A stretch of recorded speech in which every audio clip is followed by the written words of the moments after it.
Hello अंकुश, busy हो? वो मैं ये पूछ रही थी कि आस्था ताई का कुछ पता चला? हाँ, मैं जानती हूँ कि तुम आस्था ताई को ढूंढने की पूरी कोशिश कर रहे हो। वो तो मैं इसलिए पूछ रही थी क्योंकि आई बहुत परेशान रहती है।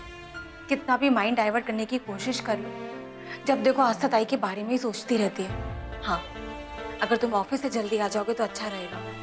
उनके साथ थोड़ा सा टाइम बिताओगे तो वो अच्छा फील करेंगे। वैसे अंकुश, ये सब तो कब से चल रहा है, हमें आपस में बात करने का समय ही नहीं मिलता है। अगर तुम कहो तो मैं ऑफिस आ जाऊं टिफिन लेके? हेलो अंकुश, आस्था ताई की फिक्र मुझे भी है, पर इसका मतलब ये तो नहीं है कि हम एक दूसरे से बात ही ना करें। मेरी बच्ची, कुछ ही महीने हुए इसकी शादी को और इस घर पर दुखों का पहाड़ टूट पड़ा है। इसमें इसकी क्या गलती है? और अगर अपने पति से कुछ समय चाहती है तो इसमें हर्ज भी नहीं है। मुझे कालिंदी से बात करनी है।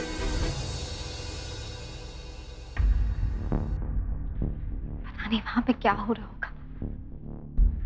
I just hope बात बढ़ी ना।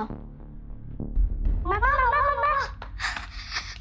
मम्मा, ये देखो हम रेडी भी हो गए। हाँ मम्मा, जल्दी से चलो वरना हम लेट हो जाएंगे। आप दोनों के बाबा बस आते ही होंगे, जैसे ही आ जाएंगे हम चलेंगे।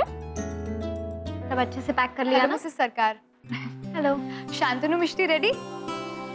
मिसेस सरकार, अगर ये दोनों रेडी है तो इन्हें स्कूल भेज दीजिए। स्कूल के बाहर बस आ गई है। मैंने आपको अंदर आते हुए देखा तो मैंने सोचा कि अब तक तो आपको स्कूल में होना चाहिए था। हाँ, वो एक्चुअली क्या है ना, हमारे हस्बैंड बस आते ही होंगे, जैसे ही वो आ जाएंगे हम आ जाएंगे। ओके।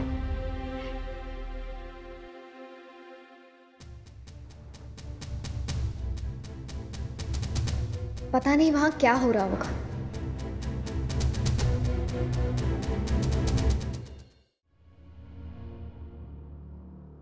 कालिंदी, जरा बाहर ही है, तेरे से बात करनी है कुछ। क्या हुआ आई? आस्था का कुछ पता चला?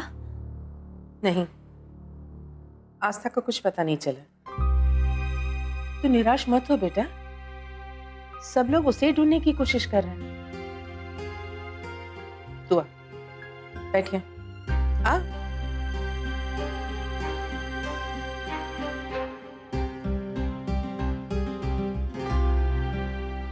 कालिंदी, तुझे समझना चाहिए, वक्त से पहले किसी को कुछ नहीं मिलता है। हर चीज का एक समय तय होता है। हमारी आस्तु का भी लौटने का जो समय तय होगा ना, उसी समय पर वो आ जाएगी। कालिंदी, तेरी चिंता हम समझ सकते, सही है तेरी जगह पे तेरी चिंता, लेकिन इसका मतलब ये नहीं बेटा कि तू अपने दूसरे बच्चों को नजरअंदाज कर दे। भले वो तुझसे कुछ ना करे, लेकिन वो तुझसे बहुत प्यार करते हैं। उन्हें भी तेरे प्यार की जरूरत है और तेरे साथ रहते हैं। उनकी तो कोई गलती नहीं है ना, फिर उन्हें क्यों सजा दे रही है तू? बेटा, तेरी ममता पर उनका भी अधिकार है। आइए, आप क्या कह रही हैं? मेरी कुछ समझ में नहीं आ रहा है। मुझसे कोई गलती हो गई? कालिंदी, मैं सिर्फ इतना कहना चाहती हूँ कि तुझे अंकुश और माला का भी ध्यान रखना चाहिए। वो भी तेरे बच्चे हैं। याद है शादी के वक्त तूने क्या कहा था? माला मेरी बहू नहीं, बेटी है। फिर तू ये बेटी के बारे में क्यों नहीं सोचती है? उनकी शादी को कुछ ही महीने हुए हैं।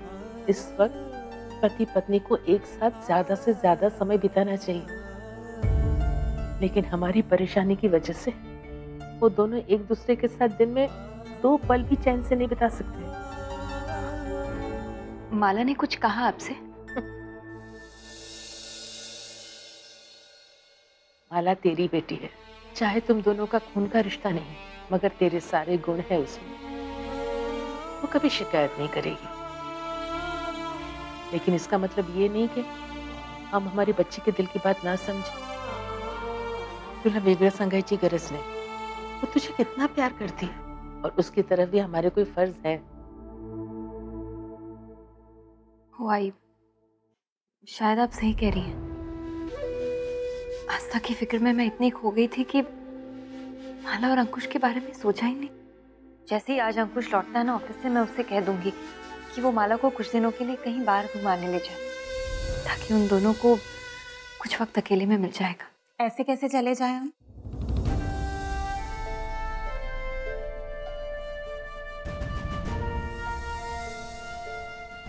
अज्जू आई, मेरे लिए आप दोनों की फिक्र बिल्कुल सही है अपनी जगह, लेकिन सबसे पहले हमारे लिए आस्था ताई को ढूंढना बहुत जरूरी है।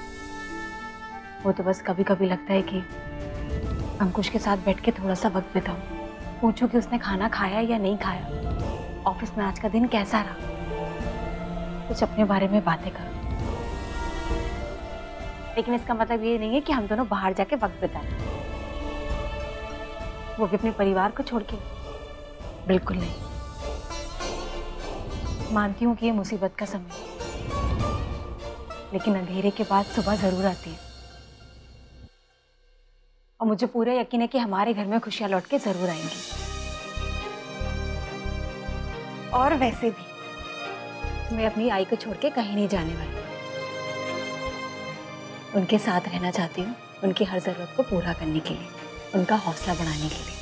और जैसे आस्था ताई वापस आ जाएंगी ना, तो हम एक लंबी सी छुट्टी पे बाहर जाएंगे। जब उस छुट्टी के समय बीच में वक्त मिलेगा ना, तो मैं अंकुश के साथ बिता लूंगी।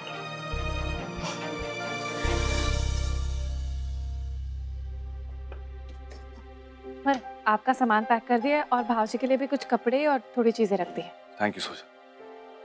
और मैं श्लोक को इन मुसीबतों का सामना अकेले नहीं करने दूंगा।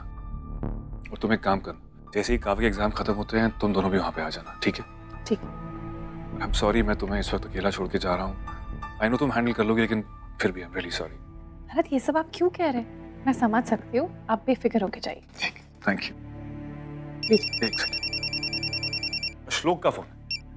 श्लोक कहाँ है तू? तूने सुबह से फोन क्यों नहीं किया मुझे? दादा, दादा आस्था मिल गई। क्या तू सच कह रहा है? आस्था मिल गई? मैंने उससे बात भी की। मैंने कहा था ना आपसे वो जिंदा है, उसे कुछ नहीं हुआ है। श्लोक, मैं तुझे बता नहीं सकता मुझे कितनी खुशी हो रही है ये बात सुन के, लेकिन तुझे कहाँ मिली, कब मिली, कहाँ है वो? दादा, मैंने आपको बताया था ना वो मंदिर जहाँ पे मैंने आस्था को देखा था, उसी मंदिर में मिली हो वापस।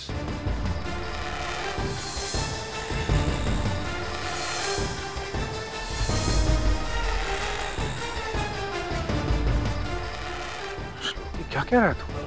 श्लोक, मैं तेरे पास ही आ रहा हूँ। उस इंद्री सरकार को तो मैं हैंडल कर लूंगा। आई कांट बिलीव वो इंसान इतना गिर सकता है। नहीं दादा, आप मत आइए।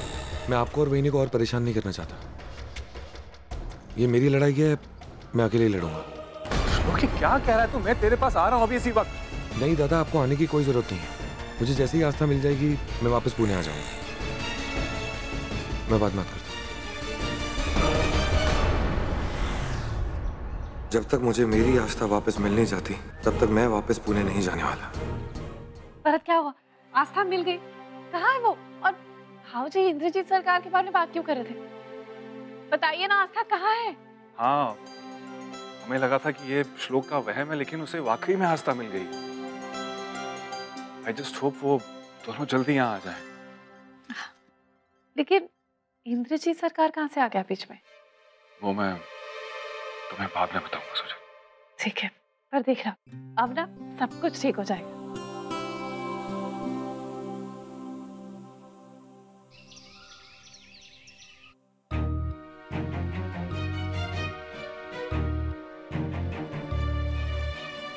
हे भगवान, पता नहीं कहाँ रह गए हैं ये। हमारी तो चिंता बढ़ती जा रही है।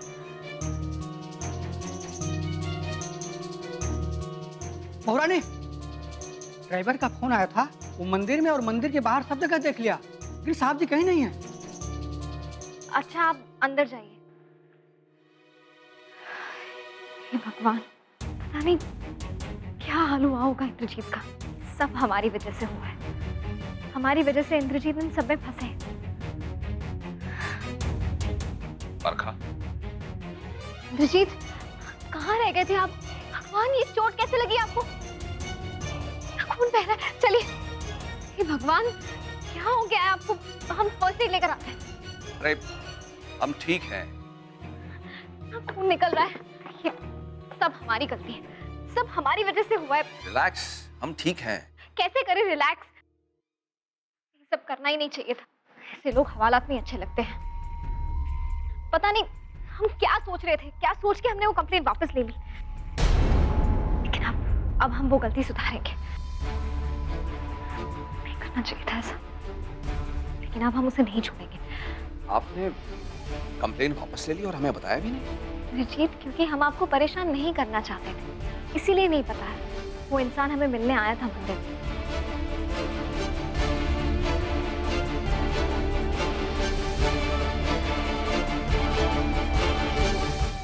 जब इतना कुछ हो गया तो आपको मुझे पहले ही बता देना चाहिए था। अगर आपको कुछ हो जाता तो? आप बिल्कुल ठीक कह रहे हैं। काश उसने वैसा ही किया होता, आपको सब कुछ बता दिया होता। लेकिन अब हम अपनी गलती सुधार देंगे। अभी बुलाते पुलिस को। इस बार ऐसे बंद करवाएंगे उसे हवालात में कि वो बाहर ही नहीं निकल पाए। जाने दीजिए बरखा, वो तो पहले से ही सजा काट रहा है। जिसकी बीवी उसे छोड़ के चली गई हो, वो तो अपना सब कुछ वैसे ही हार चुका होता है। हमने उसे माफ कर दिया है, आप भी माफ कर दीजिए। आप बहुत अच्छे हैं इंद्रजीत, इसीलिए इतनी आसानी से उसे माफ कर दिया। हम पापा, अच्छा वो आप आ गए। जल्दी चलिए, वरना हमारी समर कैंप की बस छूट जाएगी। अरे आप क्यों टेंशन ले रहे हैं? हम है ना, कल सुबह हम आपको लेके चलेंगे समर कैंप, ओके?